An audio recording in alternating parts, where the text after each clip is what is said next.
UGA is #1 again, and we're going to talk about it today on DawgNation Daily. Hey, everybody, it's Brandon Adams, and we've got a big show coming up for you. Later on today, David Green, the former Georgia quarterback, will look back to 2002 with him as Georgia travels to Auburn. Again, this Saturday, we'll think back to 15 years ago and the thrilling come-from-behind victory that sealed the East Division for Georgia then, the touchdown pass that Green threw. We'll talk all about that. And some of you want me to call out Mike Johnson for something he did on last week's show. I'll do that today. It's going to be a lot of fun. We're glad you're with us. DawgNation Daily starts right now. Presented by DawgNation.com. This is DawgNation Daily, the daily podcast for Georgia Bulldogs fans. Here's your host, Brandon Adams. College Football Playoff Selection Committee comes out with the top 25 ranking again last night. And once again, the Georgia Bulldogs, #1 in the land, the #1 team in the country. And I don't know if you feel the way that I do, but there's an element in which it starts to feel more real to me the more it happens. A second week in a row of this starts to really set in. Wow, Georgia's the #1 team in the country. You know, last week maybe it's a bit surreal, maybe it's a little bit shocking. Even if we somewhat expected it to happen, it's still, when you see it in bold print right there on your TV screen, Georgia at #1, takes a little while for that to kind of set in and become a reality. Maybe after 2 weeks, it's becoming more of a reality. I think the committee got it right last night, both in comparison to Georgia and the rest of the country, and in comparison to the other undefeated team from the SEC, Alabama. Now, Kirby Hocutt, the committee chairman, he's also the Texas Tech athletic director. He was grilled on ESPN when it was all said and done. And, you know, last week he said it was close between the Tide and Georgia. And Reese Davis obviously asked, since it was close last week, was it close again this week? How'd those deliberations go? And Hocutt kind of set the stage for why it was Dogs on top once again. Here's what he said. We spent time on #1 Georgia, #2 Alabama. Good test for Georgia against South Carolina. Probably a little better test for Alabama against LSU this week. I would say the margin of separation continues to be close. The difference goes to Georgia because of the win at Notre Dame. So that's a big difference to the selection committee between 1 Georgia, 2 Alabama at this time. So listen, you know, obviously the Georgia win against Notre Dame is a nice feather in the cap, something Alabama currently doesn't have. They weren't helped out very much this year by Florida State, who Alabama beat in week 1. We've kind of been over that time and time again. That's kind of old news by now. As far as Alabama getting a 24-10 win against LSU being more impressive than Georgia getting a 24-10 win against South Carolina, I mean, maybe so. You know, the advanced metrics are going to favor LSU a little bit over South Carolina, but in terms of the human polls, even the college football playoff poll, I mean, it wouldn't surprise me by the end of the year if South Carolina's in the top 25 and LSU's not. I don't see a great deal of difference between LSU and South Carolina when I look at the two teams, but obviously the advanced metrics do favor the Tigers there, so you got to give them a little bit of credit for that.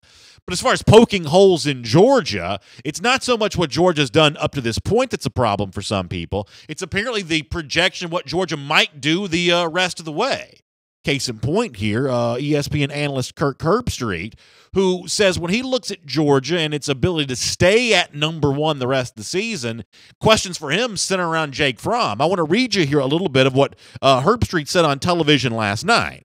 He says, can Jake Fromm throw the ball on 3rd and 7 at Jordan-Hare consistently? Until they do, we have to wonder. That's what Herbstreit says about Fromm last night. If Georgia gets into a close game against Auburn inside Jordan-Hare Stadium, is Fromm going to be able to throw the football? And listen, I don't want to pick on Kirk Herbstreit here on this because I don't think he's got an axe to grind against Georgia. I don't think it's an agenda on his part to sort of doubt and question Jake Fromm. And I don't think it's unfair to ask and raise whatever questions you want to on sort of an opinion-driven format. This is not a personal vendetta for me against Herbstreit, but the actual opinion that Herbstreit shares there, I just think is completely lazy. And how many times do we have to refute this before people finally start to realize that Georgia may not be a perfect team, but Georgia's problem is not Jake Fromm right now? I mean, let me give you a few of the numbers to kind of point out what I'm talking about. Herbstreit says, hey, can Fromm throw the ball on 3rd and 7? Well, so far this year, Fromm is averaging 9.7 yards per attempt. Every single time he drops back to throw, he's averaging 9.7 yards. That makes it 5th best in the country and best in the SEC. He is one of the most efficient quarterbacks in the country, despite the fact that he's not throwing the ball all that much. But the reason why he's not throwing the ball, and I know all of you know this, but it's worth saying out loud one more time apparently, the reason why Fromm's not throwing the ball all that much is not because he can, it's because Georgia doesn't need him to, because they are gashing people in the running game. But to take this a step further, the Twitter account, CFB Film Room. It's at CFB Film Room on Twitter. I'll try to put a link to this when we post the audio version of the show at DawgNation.com. On October 31st, here's what they tweeted out about Fromm. These numbers have changed somewhat since then, but it's still relevant enough to mention. As of October 31st, Fromm was 13 of 25 on throws 20-plus yards down the field. That's a 52% completion percentage. That's 5 touchdowns, no picks. On throws of 10 and 19 yards, 15 of 24, 62.5% completion percentage, 5 touchdowns, 1 pick. From 0 to 9 yards, 35 of 57, 61.4% completion percentage. The 3 picks that Fromm has thrown, 3 of the 4 picks he's thrown, 3 of them came on those sort of short throws. So on deep throws down the field, he's as accurate as anybody, and he's throwing a lot more touchdowns than interceptions. And on sort of intermediate throws between 10 and 19 yards down the field, kind of the same thing here. So, this notion that Jake Fromm can't throw it on 3rd and 7, Jake Fromm, when called upon to throw it this season, has continually gotten the job done for Georgia. And if anybody ought to know this, you would think it ought to be Kirk Herbstreit, who said something about Jake Fromm in this regard a little earlier in the season. Go back to October 14th here. Kirk Herbstreit on ESPN's College Game Day gave a very similar quote about Jake Fromm. Back then, on the 14th of last month, he said, "What's Fromm going to do when they can't run for 7 yards a carry against Auburn?" Same team again, even. Can Fromm make plays? That's what we'll learn about Georgia. Not today, but down the road. That's what Kirk Herbstreit said in ESPN College Game Day on October the 14th. But since Herbstreit said that, the numbers for Fromm, 38 of 55, 69% completion percentage for 623 yards. That's an average yards per attempt of 11.32. Fromm's actually getting better in that regard as the season goes on. 5 touchdowns to 2 interceptions. Listen, the bottom line for me on the discussion of, is Jake Fromm the kind of quarterback that can lead Georgia to a national championship? If Jake Fromm is Georgia's biggest question mark, then you might as well go ahead and give Georgia the national championship trophy. It's already over. Georgia's already won. Now, I know that you know that Georgia does have some legitimate concerns. Georgia does have some legitimate issues. If you're on ESPN talking about this secondary, how it's going to match up with the wide receivers from Auburn, the wide receivers from Alabama, or a team that it might play in the college football playoff, I'm right there with you on that. The Georgia secondary is a concern. Does Georgia have an all-SEC type receiving target to catch some of these balls from Fromm? I think that's a legitimate concern as well. Georgia's not a perfect team. Georgia's got some issues. But Jake Fromm is not Georgia's issue. Jake Fromm is just fine. And if the ball is in his hands on Saturday with a chance to win the game, my guess is winning is exactly what Georgia's going to do. My name is Brandon Adams. This is DawgNation Daily, the daily podcast for Georgia Bulldogs fans. Good to have you with us. If you're watching us right now on Facebook Live, we're there for each and every day at 10 a.m. on the DawgNation Facebook page, on the radio at noon, on Athens Sports Radio 960 The Ref, and then wherever podcasts are found. We'll post the audio for you at the world-famous DawgNation.com, iTunes, SoundCloud, kind of wherever you can find podcasts. Hopefully you can find DawgNation Daily, and we'd love to see you in person tomorrow night. Myself, Jeff Sintel, the DawgNation team, we're going to be at Marlowe's in Roswell for our DawgNation Big Game preview, talking a little bit about the game with Auburn coming up on Saturday, and of course with Jeff there. You know, it always means a little bit of that sort of behind-the-scenes, off-the-record recruiting talk. It's tomorrow night, 6 to 8 p.m., Marlowe's in Roswell. Now, if you're watching us, you can see the address on your screen. If you're listening, let me give it to you a couple times so you can write this down. 625 West Crossville Road in Roswell. Once again, that's 625 West Crossville Road in Roswell for the Roswell location of Marlowe's Tavern for our DawgNation Big Game preview. We've had a great time with these all season long. What we did in Brookhaven a couple of weeks ago before the Florida game was so much fun, and we think this one tomorrow night is going to be really fun as well, as we'll all celebrate Georgia being ranked number 1 again and looking to take another big step in the SEC with a big rivalry win against Auburn on Saturday. That's going to be a blast. Those of you that listen every day know that we have been giving away our Own the East t-shirts in honor of Georgia owning the East after Saturday's action with the win against South Carolina and the Ole Miss victory against Kentucky. And many of you have not gotten one of these shirts yet, and you want to get one. So instead of selling them, what we thought we would do is give them away here on the program. And the way to do that is I'm sending out 2 tweets a day. One right before 10 a.m. with a link to our video show on the DawgNation Facebook page, and then one around the noon hour, 12 o'clock p.m. hour on the East Coast here for the audio version of DawgNation Daily. All you have to do is retweet that tweet from my account at DawgNation Daily. Either the two. Anyone that retweets either of those tweets is entered to win a chance at one of our Own the East t-shirts. We gave one away on Monday's show, gave one away for yesterday's show, and want to send congratulations out to our winner right now, Bubby Dean. Bubby Dean is the winner of our Own the East t-shirt here today on DawgNation Daily. So congratulations, Bubby, to you. And don't forget, we'll do another giveaway for an Own the East t-shirt tomorrow. And I'm still wearing mine. And by the end of the week, the folks who do DawgNation Daily with me, but they may be tired of me wearing the same t-shirt every day. But listen, I'm going to wear this t-shirt for a while here because I'm very proud of what Georgia's been able to do as far as owning the East here in 2017. And I know many of you are as well. So we'll keep wearing these t-shirts, and we're going to keep giving them away while supplies last. We've got a great show coming up. I told our video audience a moment ago, when David Green joins us in a few minutes, one of the things I'm really looking forward to with David is reminiscing with the 2002 Georgia-Auburn game. One of the great memories for me, not just as a Georgia fan, but as a sports fan in general. I was there that day at Jordan-Hare Stadium, and I just think it's one of the great days in Georgia football history, and sometimes not remembered fondly enough in comparison to some of the other big moments for the Georgia program. So we'll kind of change that today by talking to David Green about that. And Mike Johnson's going to be here. He and I did a Path to the Playoff show last night on the SEC Country Facebook page, brought to you by Academy Sports and Outdoors. We kind of gave our thoughts on the playoffs. We will talk about where Georgia comes in at number one, who's ranked behind Georgia. And some of y'all want me to call out Mike Johnson for something today, and I'm going to do that here in just a couple of moments.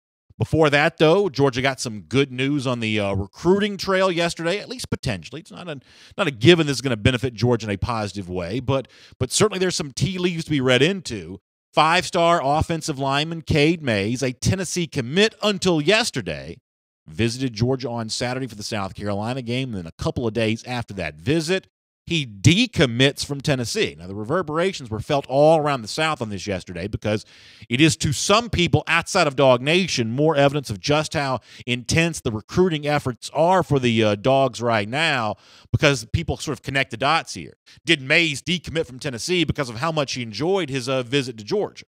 We don't know yet what the impact of Georgia is on Mays, but we do know that the decommit of Mays is a significant blow to Tennessee. And to the extent that Georgia is becoming one of the leaders here, it's a huge potential win for the Dogs, given just how deeply connected Mays was to the University of Tennessee. When Jeff Sintel, our DawgNation recruiting insider, was on DawgNation Daily yesterday, I thought he gave us some real insight into just how deep the roots run for Mays with Tennessee, and just how much this would mean from Georgia. Here's a little taste of what Jeff had to say. Take a listen. Cade Mays is a Ball family. His dad was a team captain and offensive lineman for the Balls in the mid-'90s. Prominent Knoxville family, businessman in Knoxville. The only reason that Cade Mays, and these are my thoughts here, the only reason that Cade Mays is now scheduled official visits and taken one to Notre Dame and Ohio State and unofficials to Clemson and Georgia, and then officials to follow to Clemson and Georgia. The only reason this is happening is because it looks like, to me, a vote of no confidence for the Tennessee coaching staff as it currently stands. So I don't have time to play you everything that Jeff had to say about Mays yesterday, but it's the kind of thing you're going to go back and listen. I believe it's episode 572 of DawgNation Daily. It's Tuesday's show, and on that program, you can hear more of Jeff's thoughts on Mays. Jeff seems to think maybe he's a little bit more of a right tackle than a left tackle, maybe a guy that even has a chance to play guard at Georgia as opposed to one of those true tackles, but a true elite offensive line prospect. And it certainly seems like this is moving in a positive direction for Georgia and Mays right now. Jeff explained that he's close with Jamari Sawyer. He's close with some of the other prospects already in the 2018 class. And you saw, if you're watching on video, you saw some of those photos and images of him from Saturday. Big smile on his face, enjoying his time with Sam Pittman, having a good time, hanging out. And, clearly this is another example of Georgia kind of diving in there and, potentially doing some big work with a recruit who's from the capital city of another SEC team and another SEC rival. In this case, it's Mays from Knoxville, Tennessee. Think about Channing Tindall from Columbia, South Carolina. I mean, this is one of those things where not only is Georgia doing well in its own state right now with elite Georgia prospects, but it's going and getting top players from other states, maybe raiding the state of North Carolina for guys like KJ Henry and definitely Zamir White. Illinois for Luke Ford, potentially. Now Tennessee here for Cade Mays, potentially. That goes down. It just goes to show you the strength and the power and with which Georgia's recruiting right now, a unprecedented level of recruitment for this program here. One of the reasons why Georgia's ranked number one right now, and one of the reasons why a lot of Georgia fans expect the Dogs to be on top here for many years to come.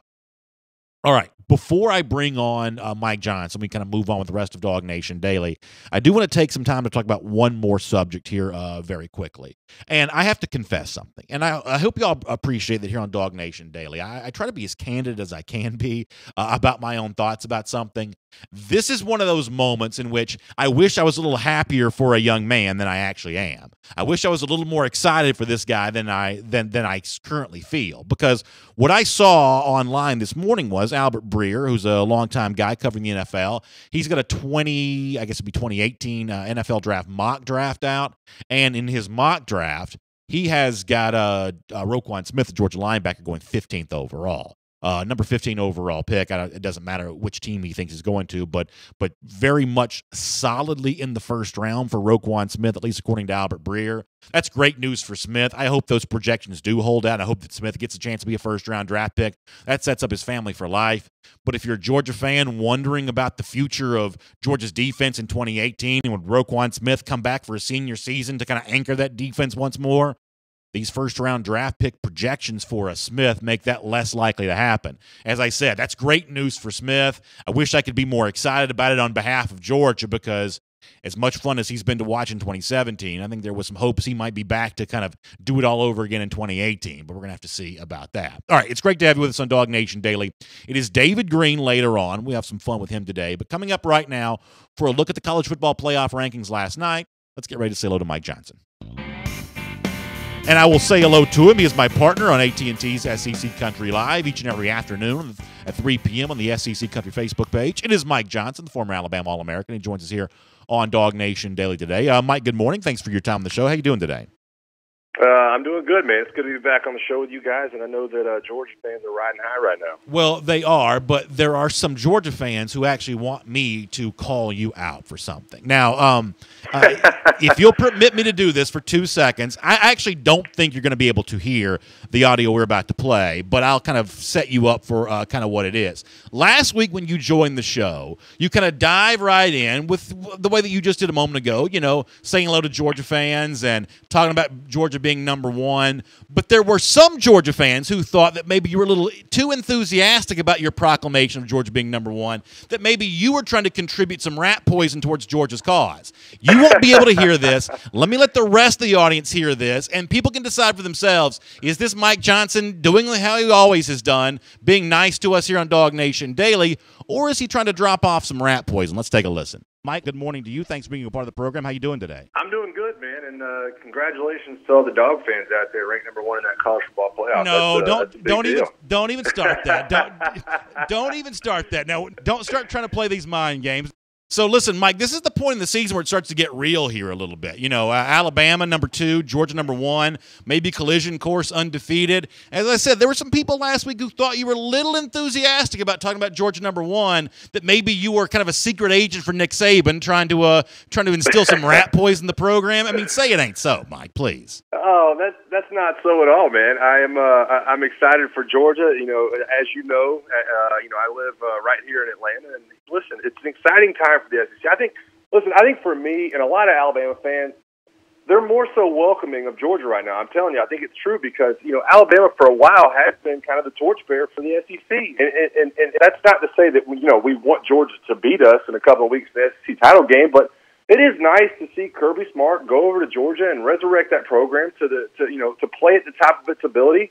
And to look across the division to a team that we don't play every year and say, you know what, that team's pretty good too, and that should make for a lot of fun matchups, possibly in quite some years to come in that SEC title game. And listen, there's nobody cheering harder for Georgia this weekend as well. I mean, when you talk about Georgia possibly clinching a spot for Alabama in the title game, we have y'all's back right now, I'm telling you. Well, that's good to know. And by the way, Tim Tatum and some of the Georgia fans have your back as well. They're saying, B.A., don't be so hard on Mike. He's just having fun. So you know what? I'll abide by the DawgNation wishes here, and I'll give you a little bit of a break for that. But seriously, as far as Georgia being number 1 last night, you and I talked on our Path to Playoff show presented by Academy Sports and Outdoors last night. I think you and I were both in agreement that Georgia, for another week, deserved to be number 1. But just what are some of your general thoughts about this going on now for a second week in a row? Well, I think it's well-deserved. When you look at both of those teams, Alabama and Georgia at 1 and 2, I think it's well-deserved. I think both those teams have looked dominant. They've looked more dominant than any other team I've seen this year. Georgia getting the win against Notre Dame at Notre Dame obviously signals a huge victory moving forward. And Clemson sitting there at number 4, I think they've got a strong schedule as well. But obviously there's going to be a point where these two teams have to collide, and we have to decide which one of these teams could possibly be the only team from the SEC to represent the conference in the college football playoff. And that's the beautiful thing about these college football playoffs. Everybody clamoring for a 16 playoff or an 18 playoff. It starts this weekend, man. It starts this weekend, with the Notre Dame-Miami game and also the TCU-Oklahoma game. And as you move forward, you're going to see these teams that you think should be in the playoff that are going to start to square off against each other. And luckily for both of these squads, I think Georgia and Alabama have a couple of weeks before they would have to see each other. But the collision course is there. I think both of these teams are incredibly good. And so I'm going to try my best. Like I would tell Georgia fans to do, I'm going to try to do my best and sit back and enjoy the rest of this regular season and see where things end up. And speaking of that, if you want to make that Georgia-Alabama comparison here, I think this week for Alabama is actually kind of interesting. They play a team, Mississippi State, that Georgia handled a few weeks ago. I think 31-3 was the final score there. And, it's kind of interesting to see this week if Alabama can handle Mississippi State as easily as Georgia did, and for that matter, as easily as Auburn did. As impressive as both Georgia and Auburn have been this season in terms of SEC play, may have been what they did to a pretty good Mississippi State team. Alabama has a chance to kind of keep pace with that this week on Saturday. Do you think that's going to happen? Well, I'm not sure. Obviously, with the injuries Alabama is dealing with in the linebacking core right now, they have a tough task ahead of them in Nick Fitzgerald and Dan Mullen. This is a team that Alabama has completely dominated, usually over the last few years. I think 4 out of the last 5 meetings, Mississippi State has scored 7 points or fewer. When you look at what they've done offensively, that's just not what you expect from a Dan Mullen offense. But Alabama, like I said, are dealing with some injuries. They're dealing with some players that are going to be getting a lot more playing time than they're used to. They're going to be dealing with different personnel packages. They're going to be dealing with a Mississippi State offense that absolutely exposed the linebacking core from LSU, about a month ago. And Dan Mullen's going to try to do the same thing this weekend against Alabama. So I think when you start to line these two teams up, I think Alabama, Georgia, and Mississippi State are all different than they were probably 6 weeks ago. So it will be interesting to kind of match these teams all up against each other and kind of see what comes out on the other end after that matchup in Starkville this weekend. Yeah, I think you would agree with this. The real issue for me when it comes to Alabama is they're still the deepest team in the country because of the overall talent level. But when you start picking off so many guys from the same position, and Alabama lost a couple linebackers in the Florida State game, Mack Wilson gone now, Sean Deion Hamilton gone now. When you start picking off a lot of the same guys in the same position, all of a sudden at that point in time, you may see Alabama show a vulnerability that they otherwise wouldn't show if the injuries were more sort of evenly distributed. Are there so many linebacker injuries now that Alabama is no longer Alabama at that spot? Yeah, well, I think when you add that to the loss last year in the draft of Ryan Anderson and Tim Williams and Reuben Foster, all great, NFL players that are doing well this year. When you add that onto the top of those losses from last year in the draft, then we start to have an issue. I think if all those guys that we had lost to kind of start the season against FSU and had lost in this past weekend's game, I think that if those guys had all been, returners from last year's squad and guys that had been around and had seen the depth, then maybe you'd have more depth behind them. But you mentioned it, all hitting at the same spot and all, a bunch of young players. I have no doubt that Nick Saban has the talent on that roster, the ability, the physical ability, the measurables, the 6'5" guy that's going to rush the edge, and 240 pounds. And Darius Cohen, as a guy that burned his red shirt last weekend. But I don't know that having these guys that have the ability to play at the level of Mississippi State or Auburn. These guys that are injured have all seen these offenses before, and these guys are going to be playing for them. These young guys might have the talent and physical ability, but they don't have the the ability to say they've stepped on the field before and played in Auburn or played in Mississippi State or played in the SEC title game. So that's definitely something to look forward to moving forward. I think that Nick Saban will probably find some different personnel packages on defense. He might go a little more nickel, a little more dime than you're used to going.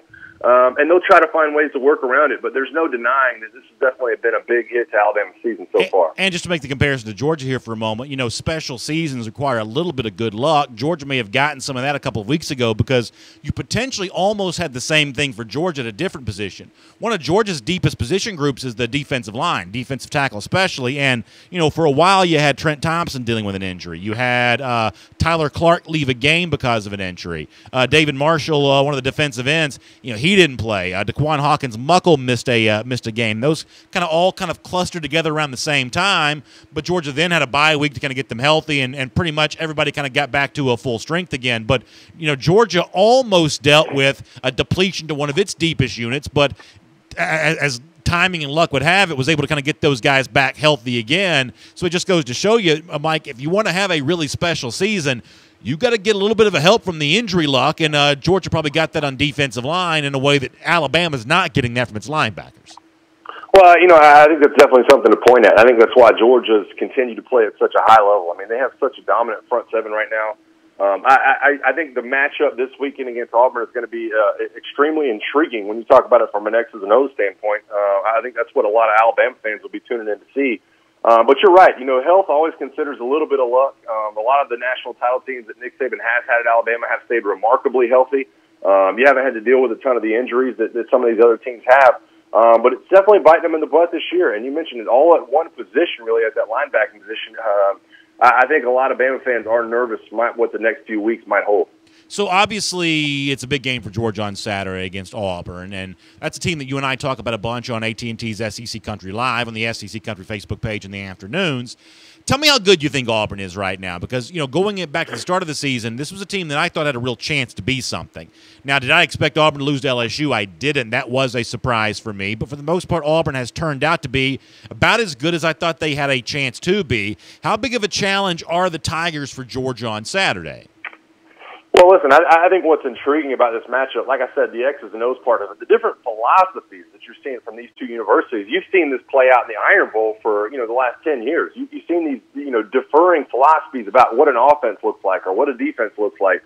Auburn plays a different brand of football than Alabama and Georgia play. And so I think that the way Gus Malzahn and Chip Lindsey are able to line up their offensive personnel and create mismatches and create eye candy and create guys that are going in different directions, I think that always makes them a dangerous team. I think even when they're not a very good team, they always have the danger of jumping up and beating a team like Georgia or Alabama because they can create the mismatches offensively and have that philosophy to where they don't play the smash-mouth brand of football, the tough guy brand of football that you see Georgia and Alabama play from week in and week out. They're going to go around you. They're going to try to find ways to catch you off balance. They're going to try to stretch the field. They're going to try to attack your cornerbacks and safeties with the running game. And I think when you look at it from that angle, that's when it becomes such a special matchup because these are two differing philosophies that you're seeing from Gus Malzahn and Kirby Smart. And that's the reason why I think a lot of Alabama fans are going to be tuning in. That's the reason why I think a lot of fans from around the country are going to tune in. They want to see, can Jarrett Stidham throw the ball downfield on Georgia's secondary? Can Georgia's offensive line hold up against the front seven for Auburn and allow their run back some lanes and Jake Fromm some time to throw? I wish I had the answer. I think that it's somewhere in the middle of what you're kind of expecting and what you might see. And I'll tell you this much, I'll definitely be glued to the television. Yeah, no doubt about that. The Malzahn part of this game is really interesting to me. Just to kind of follow up on what you're just saying, this is a guy that could still put his team in the college football playoff, or I think it's also strongly believed by a lot of people who do what we do for a living that he could still lose his job at Auburn. Does that make it easier or tougher for Auburn on Saturday? Motivation for the players because they want to play for Malzahn, a potential distraction that causes him to coach a little tighter than he probably needs to give his team the best shot to win. Does the cloud hanging over Malzahn's head help or hurt here? Well, if I'm being honest, I don't know that the players actually understand the magnitude of the situation surrounding their head coach. I definitely didn't know it when when Mike Shula was about to get fired. We were just coming off a 10-2 season and had some rough breaks there in 2006, and he was fired. And this is an Auburn team that's 7-2 right now. By no means, they're number 10 in the country. I don't think their players are thinking about Gus Malzahn being fired, but Gus Malzahn does have that style as a head coach that can kind of rub you the wrong way as a fan. He's kind of very Mike Leach-esque or Chip Kelly-esque, where, they can win a ton of games and they do some incredible things on offense, and sometimes it looks really pretty. But other times, they fall into this trap where they lose 3 games and 4 games. They lose a couple of games they're not supposed to. And I think that is starting to rub Auburn fans the wrong way, and I think they're starting to get a little bit tired of seeing that season in and season out. And so they do expect probably a win this weekend. I think they will be let down if they lose to both Georgia and Alabama again for the 4th year in a row. I mentioned it to you last week. I don't know that Gus Malzahn's job should hinge on beating the number 1 and number 2 teams in the country, but it's possible that it does. And so I think that at some point, those guys in that program do have to look around and understand that they have to win some of these games, and some of these big games are going to be uphill climbs. They have the talent to do it. It's just a matter of putting it out on the field and seeing if they can make it happen. Yeah, it's almost like the relationship between Malzahn and Auburn right now is, Auburn likes flash. They got those big scoreboards in their stadium. They got the Under Armour uniforms. I mean, there's a lot that Auburn does that sort of sometimes can feel style over substance. And I know that sounds self-serving for a Georgia host to say to an Alabama alumnus, but I'm going to stand by that. There's a bit of a style over substance, aspect of the Auburn program. It's almost like, is Malzahn flashy enough right now for Auburn fans? Because the longer he stays there, the more conservative and sort of buttoned up it seems like he becomes. Yeah, I agree. And listen, how many times this year have we talked about, Malzahn putting down the play calling sheet or not being the play caller? Yeah. And to me, that's kind of a loaded statement because I look at Gus Malzahn. That's what he is. He won a national title in 2010 as a play caller. That's what he brings to this university. And so I think the more he gets away from being what Gus Malzahn is, the farther away Auburn gets from looking like they should. I think Auburn fans have to be very careful. And I'm with you. I know this sounds self-serving from an Alabama guy to say this, but Auburn fans have to be very careful that they don't run Gus Malzahn out of town before he's even ready to leave. I think that Gus Malzahn looks at it and says, listen, I've done some great things with some of the teams at Auburn right now, and, I don't know that he's getting the respect that he's probably due. He's took a couple of losses this year. Probably shouldn't have lost the game at LSU, but, man, if you talk about losing 4 games this year possibly, and 3 of those are to top 4 teams right now in the country, that's hard to really put on Gus Malzahn. And so I think they have to be careful right now, the outlook of that program. Gus Malzahn, to me, is a quality head coach. I don't know that he gets it done anytime in the next couple of weeks, but he's definitely going to put it out there and definitely give it a go-around. Hey, real quick final question. I think you and I are both in agreement on Alabama and Georgia at 1 and 2. Who would be your other 2 teams in the top 4 right now? Well, listen, I don't mind Notre Dame and Clemson being at 3 and 4 this week, but I think when you talk about next week and the winner of that TCU-Oklahoma game is going to have a definite gripe to be in the top 4. I think that's definitely something to watch play out. I don't know if I would mind Oklahoma jumping Clemson at this point in time if they are able to knock off TCU this weekend. Good stuff. We'll see you AT&T SEC Country Live 3 p.m. Eastern Time today on the SEC Country Facebook page. Mike, have a good day between now and then. We'll talk to you then. Always fun, B.A.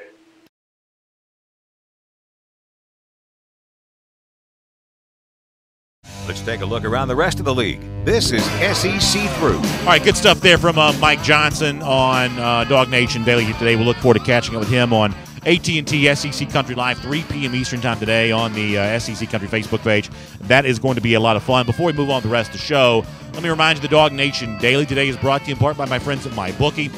We're coming up on that holiday time of the year, and listen, holiday time means a lot of money going out of your pocket for the gifts you have to buy, the parties you have to attend, but MyBookie's got a way for you to put the money back in your pocket, because when you think about this time of year, in addition to all that holiday stuff, you've also got the not baseball games, but football games, basketball games, hockey games, all the action you can be a part of where the pros play at mybookie.ag. And right now, for DawgNation Daily listeners and viewers, they've got an even better offer for you than that. You can get your first deposit matched up to 50% right now with mybookie.ag if you use the promo code DawgNation. That's the promo code DawgNation, spelled the way it's supposed to be, DAWG. Use DawgNation as a promo code right now at mybookie.ag. You get your first deposit matched up to 50%. You play, you win, you get paid. And it is as simple as that with my friends at MyBookie.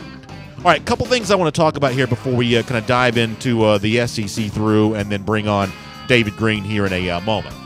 Mike finished off his conversation a moment ago by saying Georgia, Alabama, no problem with Notre Dame at number 3, and then he made his case for number 4. He says if, Oklahoma were to beat TCU on Saturday or TCU beats Oklahoma, that team leapfrogs Clemson for right now. I'm fine with that. The truth is, I don't have a strong opinion about who should be number 4 right now. I think that cluster of one-loss teams is a little bit difficult to distinguish right now. I would rank all of them above the undefeated Wisconsin, undefeated Miami at the moment. I think there are 3 teams whose case for the playoff is much stronger than anybody else. It is Georgia, it's Alabama, it's Notre Dame.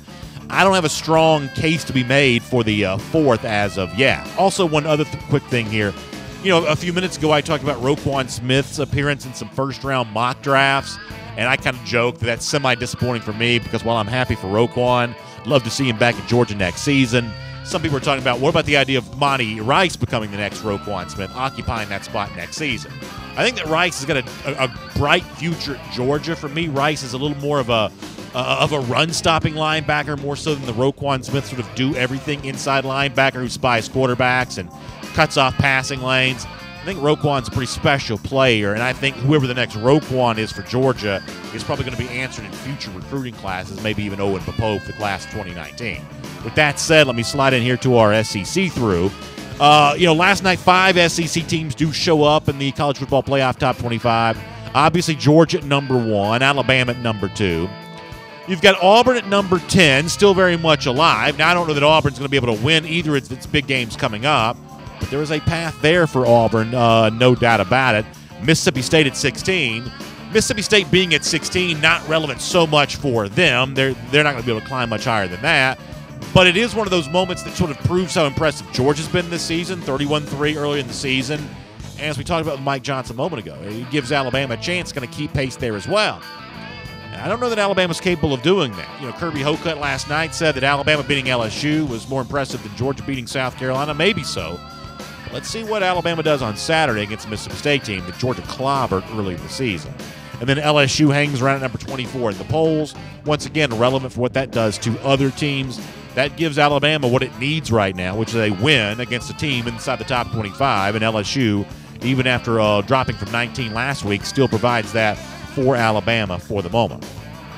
One of the stories that we'll get to on AT&T SEC Country Live today, almost for sure, is what Stephen Godfrey reported for SBNation.com, that Tennessee is interested in Mississippi State coach Dan Mullen. I can understand why Tennessee would want to go this route. He's a proven winner, at least in terms of what constitutes wins at Mississippi State. He's done great developing quarterbacks.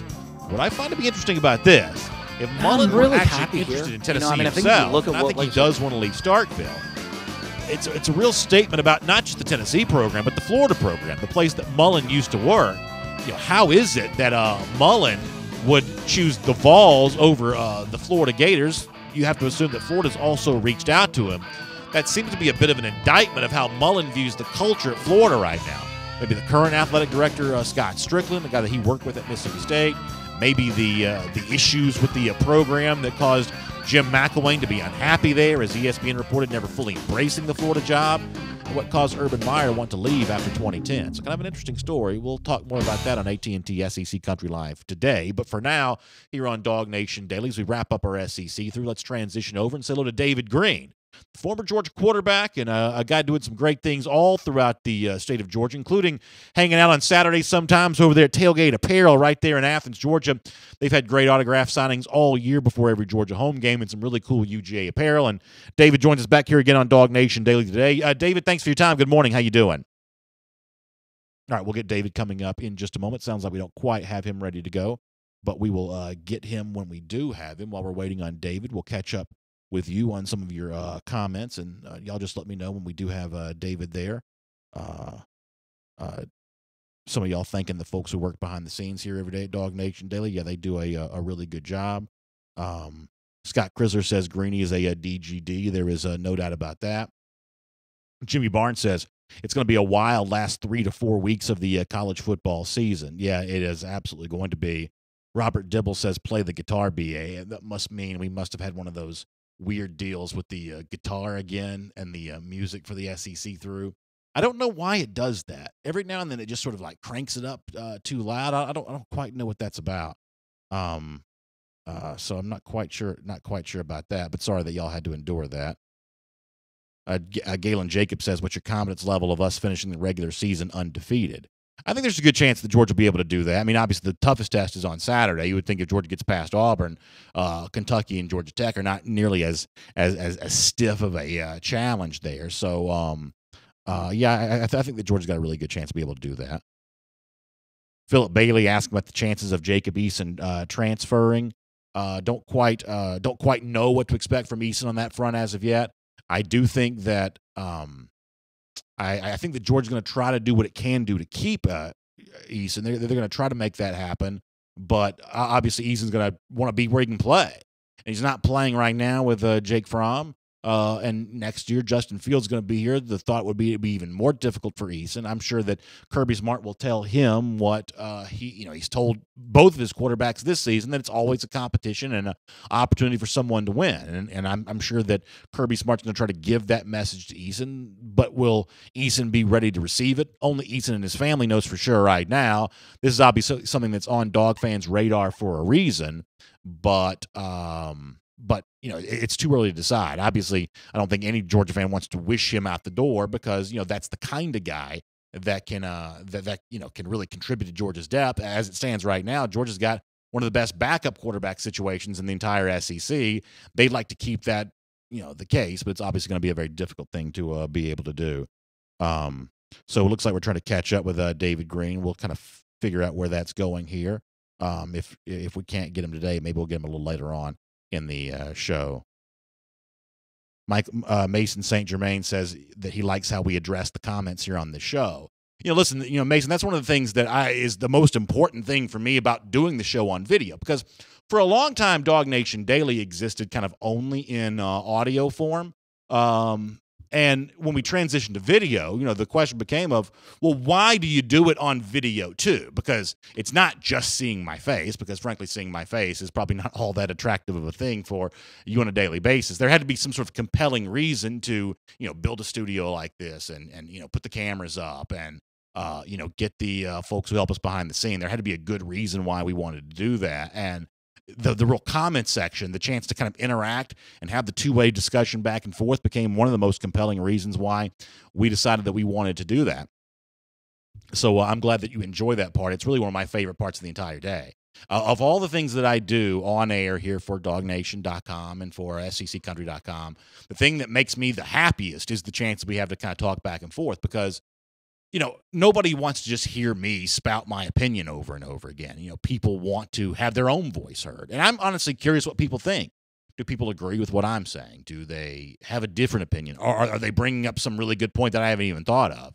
That's what the comment section gives us a chance to do. And what's good about that in comparison to the podcast is I don't have to wait a day, or in some cases a couple of days, to hear what you thought about it. I can actually hear your thoughts on our content right away, which is something that I really enjoy.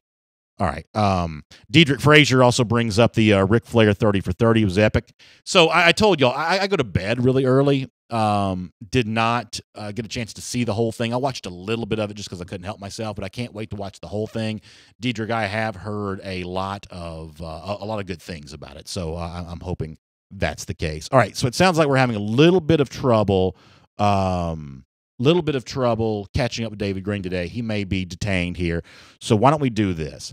Let's get back into the broadcast. And what I'm going to do for the folks who are working with us behind the scenes is we'll get back into our broadcast. We'll finish off with a few comments. I'll explain to our radio audience and podcast audience that David Green wasn't available, and then we'll kind of get ready to finish up the rest of the show. All right, looks like we're having a little bit of trouble catching up with David Green here, so what we're going to do is try to catch up with him later on in the week, and I'll let some of you have a chance to kind of fill in for David Green here. If you're watching us on video, we'll take a few more of these comments here. Actually, we have David Green ready now, so let's get ready to dive back in. Welcome David Green here to DawgNation Daily. And David, thanks for your time today. How are you doing? Doing good, Brandon. How about yourself, man? I'm doing really well, and I'm glad you're with us today, because one of the things that I wanted to talk to you about was the 2002 Auburn game. And you understand that's obviously, the 15-year anniversary of that game here this year, of just a terrific memory for me. I was in Jordan-Hare Stadium that day. Your touchdown pass to Michael Johnson sealed the East for Georgia for the first time. 2002, the first time that had happened for the program. You threw the touchdown. You played in the game. What was it like being a part of that?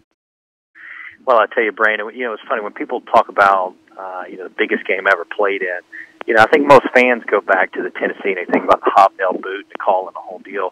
But I always tell people Auburn was by far the biggest win I was ever involved in, because there was so much on the line.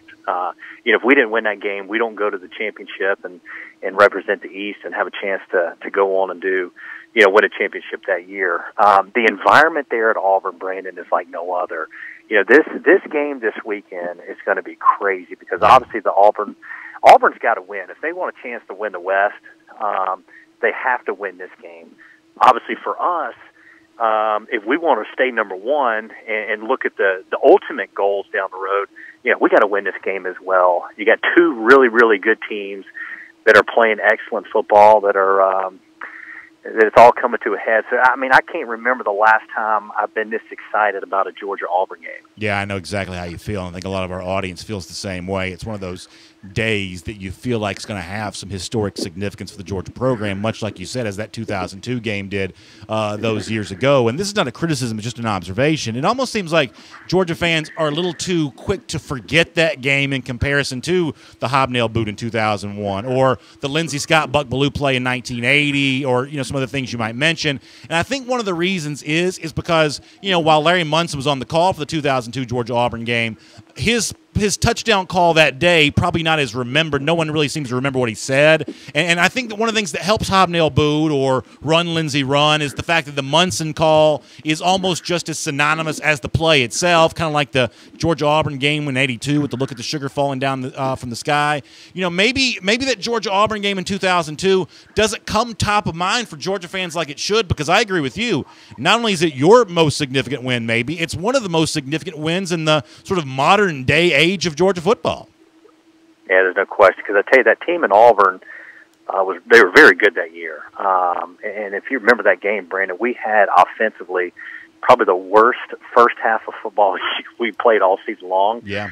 And then, we came out there in that second half and just started making plays. And Michael Johnson, he just had a hot hand that day. I mean, that matchup he had out wide, he was making all the plays. I think he probably called 10 passes in the second half. And then, right there at the end, Coach called 70X takeoff, which basically means, David, throw it to X. It's not even an option to go to Z. You're throwing it to Michael Johnson. And he had the hot hand, and we fed it to him, and he made the big play. 4th and 13, right? Or it was 4th and long. I don't remember if it was 13, but it was definitely fourth and 15. Wow. I think it was 4th and 15. Wow. That was crazy. Yeah, you look at the odds, you go, there's no chance. But, that's why you just got to, that whole mindset of just one play at a time, keep grinding, keep competing, and stay in the moment. We were doing that, because when I think about it now, I go 4th and 15, I'm going, how did I even think we even had a chance? Right. By the time I was just playing, I was competing, and so was the rest of the team. And when you're just competing and not thinking about things that are outside of your control, you can make plays like that happen. So I started the show today before you joined us. We were talking about Jake Fromm a little bit, a quarterback that still seems to sort of get some national criticism because dogs haven't had to throw it very much. And as you've said before, why would you throw it when you're running it as well as Georgia does?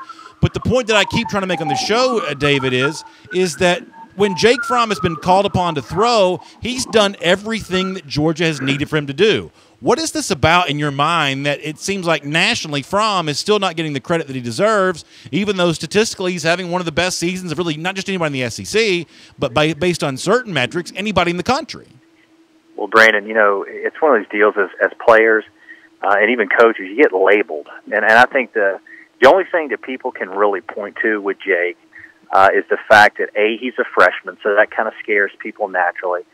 And B, the way we've played and the way we've been able to beat teams is a very balanced approach. And so, to say that he really hadn't made any big throws in third down situations isn't exactly accurate. I know, I was at the Tennessee game, and even the first quarter, there was, before it was a blowout, he had to make some big plays on third down just to kind of keep things going, and he did. He's done everything that we've asked him to do as a program, the coaching staff has asked. He hasn't looked rattled one time during the entire season. I've been blown away with the way this kid has played as a true freshman. It's hard to believe, this kid was playing high school football last year. Yeah, no doubt, no doubt. You mentioned before how excited you are about the Georgia-Auburn game, and I don't know if you feel the way that I do, but seeing Georgia ranked #1 again last night for second week in a row, all of a sudden the reality of that significance starts to sort of set in here a little bit, and it feels a lot more real to me now than it did then. It makes the Auburn game even bigger on Saturday. Are you kind of the same way, that having had another week to think about this, the real magnitude of Georgia at #1 starts to feel a little more real now? Well, the thing that I've loved, Brandon, is just how professional this team has been about the whole deal. Because what really matters is how those guys perceive themselves, and it's a very selfless kind of team. They play for each other. They don't seem to get too high or too low. They're just about business and just trying to get better. And you can tell about when they win. It's not like there's any huge celebration because we won the East. We got Auburn next week. Yeah. We got a lot of respect for Auburn. They're a very worthy opponent, and we're going to have to bring our A game. I just love the way these guys go about their business. Very mature. for a college football team. All right, let me tell you a quick story here, and then I'll let you go. This is a true story. So Saturday night after the game, a friend of mine, Jeff Sintel, who works with us here at DawgNation.com, he and I had gone to get some dinner in downtown Athens. We were walking back to our car. We walked past Tailgate Apparel, and Jeff had never seen the store before, and he said, "Wow, what's that place? That looks pretty cool." And I said, "Jeff, that's Tailgate Apparel. It's the place that David Green's at on Saturdays with a lot of former UGA players before Georgia home games." And I can take it from a first-person perspective here that when people see Tailgate Apparel, they're impressed with that store because Jeff Sintel was very impressed with it on Saturday. I guess it was the first time he'd get a chance to see that. And I told him, David, I said, listen, before Georgia home games, this has been the place to be all season long. One more chance on Saturday, next week against Kentucky, and I no doubt know that Tailgate's going to be packing them in once again, right? Yeah, there's no question. It's been fun watching the store, because it's fairly new. It opened last year at the Auburn game, and just seeing how more and more people are getting familiar with the store. And these last few weeks and last month, we've had huge traffic in there. We've had some great signings. Coach Dooley had Lindsey Scott last week. We got John Stinchcomb coming in the store next week as well, who is obviously a legend and a great dog, and won a Super Bowl with the Saints. And so, it's a lot of fun. I know a lot of the former players love coming back. They love seeing the fans, and obviously, shopping in the store as well. David, I appreciate your time on DawgNation Daily today. It's always great to catch up with you. We are looking forward to Saturday against Auburn, and you've certainly helped us set the stage for all of that. Thanks for your time. We'll look forward to seeing John Stinchcomb at Tailgate Apparel. That's 279 East Broad Street in Athens next Saturday before the Kentucky game, and we'll hope to catch up with you again very soon as well. Sounds good, Brandon. Thank you, buddy. Good stuff there from David Green, and John Stinchcomb at Tailgate Apparel next week is going to be a great autograph sign. The other thing about John is he's just a really good guy to talk football with. He's a smart football guy. Obviously, his brother Matt Stinchcomb is a pretty well-known analyst, and John is a really good football mind in his own right. So that's going to be a fun deal with John Stinchcomb next week. Speaking of fun, a year from now, we're going to have fun in Jacksonville again. We count it down every single day, 353 days from right now. Georgia's back in Jacksonville against Florida, getting a win again, we believe, against the Florida Gators, regardless of whatever coach Florida hires in the offseason. That coach is going to have a lot of trouble with Kirby Smart in the future, so we'll do our Gator Hitter Countdown here on DawgNation Daily. Also tomorrow, once again, we'll give away an Own the East t-shirt. I'm wearing mine right now. You have a chance to wear yours as well. Here's how you do it. Retweet from me, either my tweet from before 10 a.m. with a link to our video show, my tweet from around noon with a link to the audio show. Retweet that. I'll draw a winner and give away an Own the East t-shirt again tomorrow. We'll see you tomorrow on DawgNation Daily. And for those of you on video, sorry for the start and stop with the comments, but I appreciate you helping me sort of step in and fill the gap while we were getting David Green ready to go. And I apologize for the audio issue on the music during the SEC through. I really don't know why that happens. It's one of those weird sort of poltergeist type things, gremlin, something that kind of gets into the system, because it's not a button that anybody pushes. I know that. But nonetheless, we appreciate everything here, and looking forward to some comments with you all right now. Santiago Diarn says, great memories for David Green. Yeah, that's true. Robert Dibble says that Michael Johnson was hot for the rest of the season after that touchdown pass. Yeah, I mean, Johnson coming into that game was not one of Georgia's leading receivers for 2002. He just sort of stepped up in that moment, as Mr. Dibble says, kind of hung around the rest of the way there. It's a really cool moment. And I remember being there in the stadium that day. It was kind of an awesome memory. I mean, it's just the kind of thing that won't forget. Tyler Herring says remembers that catch craziness. Yeah, it really was. Nick McReynolds were making reference to the sirens in the back when David Green was talking. They're coming for me. Yeah, listen, they're never going to catch me alive. I'll change my name, move to another state if I have to.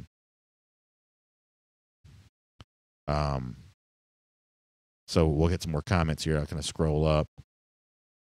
Christopher White says, time people get used to it. Georgia at number 1. Yeah, that's a kind of exciting thing to think about as people do become more acquainted with the idea that, Georgia the number 1 team in the country. Austin Moore says, I remember that game in Auburn in 2002. Myself, my mom, dad, and uncle, who was a Clemson alum, former player there, all went to the game. Yeah, listen, that's a terrific memory. Philip Jordan Wells does remember the Munson call from the Auburn game in 2002. But, Philip, would you say that I'm right on this, though, that that's not really thought of as an all-time great Munson call, right? I mean, obviously, I'd give anything to hear Munson call any touchdown here today, but I think one of the things that sort of prevents that catch from being remembered as fondly as it should be. They don't show that, for instance, on the video package that runs underneath the battle hymn. The Auburn catch in 2002, I don't believe, is a part of that sequence for Georgia before games. And I think David's right. It's the most significant play that he was involved with, and that's the guy that won an SEC championship and went to another one in 2003 and was on a very good team in 2004. That's a pretty big deal in Georgia history. I would like to see the 2002 Auburn game kind of situated a little more at the top of those Georgia fan memories. Ken Feinberg says, how about a beat Bama countdown? That sounds like a good idea. Sean Thomas says, does Matthew Stafford ever stop by? We actually haven't had Matthew on the show. At some point in time, maybe we will. Some of y'all excited about Tress Patrick coming back for Georgia. Yeah, that's going to be fun. Gary and Christian Gulisano says, do you think Brian and Elijah get the rock Saturdays at the three-horse show at running back? One of the things that I think is sort of interesting about Georgia is how early in the game they have involved a fourth running back. Now, I guess maybe last week did it happen? I think Harrion got some first-quarter carries, right? So you've seen Harrion and Holyfield both get first-quarter carries. In fact, Harrion got a carry on Saturday before Swift did. Swift did not get his first carry to the second quarter, I believe. Harrion got, I think, 2 carries in the first quarter. So Georgia has shown this season that they're going to play 4 running backs when the game's on the line, and they're going to give them all equal amounts of carries. Holyfield and Chubb are going to get the most. Swift's going to be the next most. But there's a fourth running back who gets involved, and it's been a different guy, different weeks, but I would say that either Harrion or Holyfield one does get a pretty early carry on Saturday because Georgia's done that this season in most of the games. Ooh, how about Charles Kaiser? And listen, there is nothing I love more than bold predictions. I just think that's fun, right? I mean, that's how we do it as college football fans, right? We just sort of, we shoot our mouth off about what we think is going to happen. Charles Kaiser says he thinks DeAndre Swift throws a touchdown against Auburn. I have no idea if that will happen. I would assume it probably wouldn't. But the fact that Charles goes in the record about that on DawgNation Daily, I absolutely love. That's exactly what this format's supposed to be for, those sort of wild predictions like that. So, Charles, if I had a game ball to give you, I would absolutely give you one. Armand Rashad says, forgot that Natraz is back. That means the Wolfpack is back at full strength.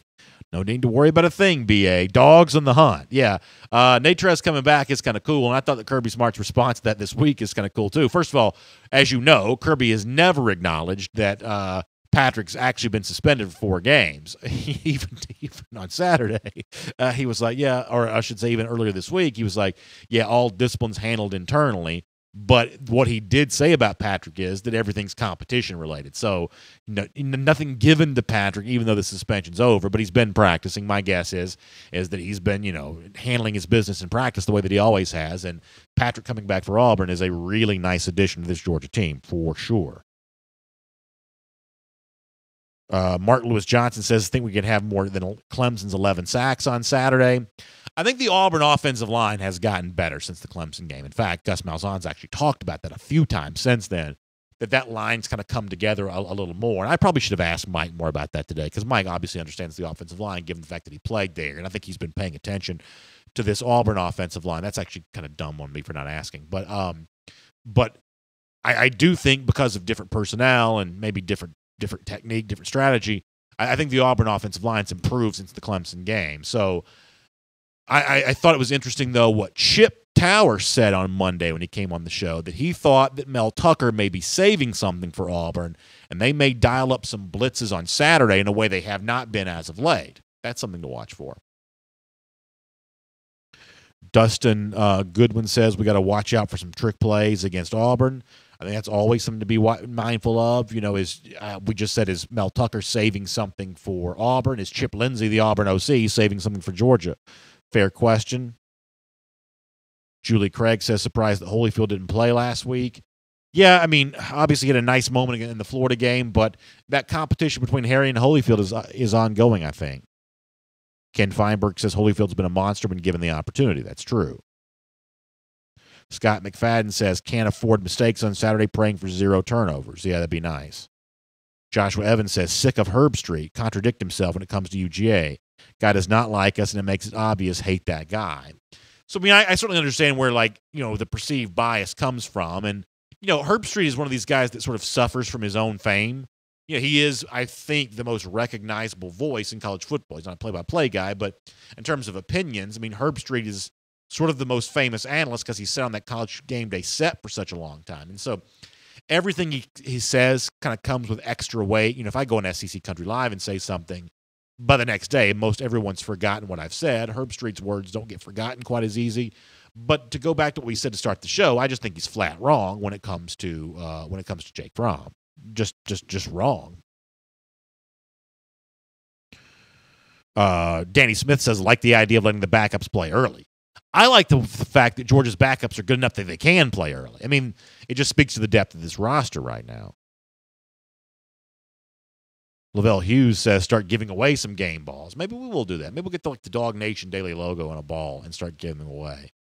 Although the more stuff I give away, the more our shipping costs are going to go up, and pretty soon I'm going to be in the principal's office over that. Wayne Folan says, would love to see 2 pick-6 for the Dogs this week. That'd be a nice thing to see. All right, so we're running a little late here. Let me try to see if I can scroll through, get a few of these before we're done, because I got to get out of here so we can kind of stay on time. Michael Morrow says, ask Mike about the Auburn offensive line today. I'll try to do that and see if we can have that for tomorrow. Rodney Yancey says, the Auburn podcast says we should just stay home. I don't know that Georgia's going to be taking that advice. Shane Guy says maybe a big day for Isaac Nada. That'd be a nice thing to see. All right, we got to go for now. I'm sorry if I didn't get to your comment. Try to get as many as we can. We were running a little late with the broadcast today, so I apologize for that. But we'll be back tomorrow at 10 a.m. We'll take more comments then. We will be back, as Michael Morrow said, at 3 p.m. Eastern Time today for AT&T's SEC Country Live. Love to have you join us there for that. We'll post the audio version of the show at DawgNation.com in a moment. It'll also be up for you on iTunes as well. And we'll see you again at 10 a.m. As I said, y'all have a great day. We'll give away an Own the East t-shirt again tomorrow. I hope you are the lucky winner. And I just appreciate you sharing the show and appreciate you being with us on DawgNation Daily.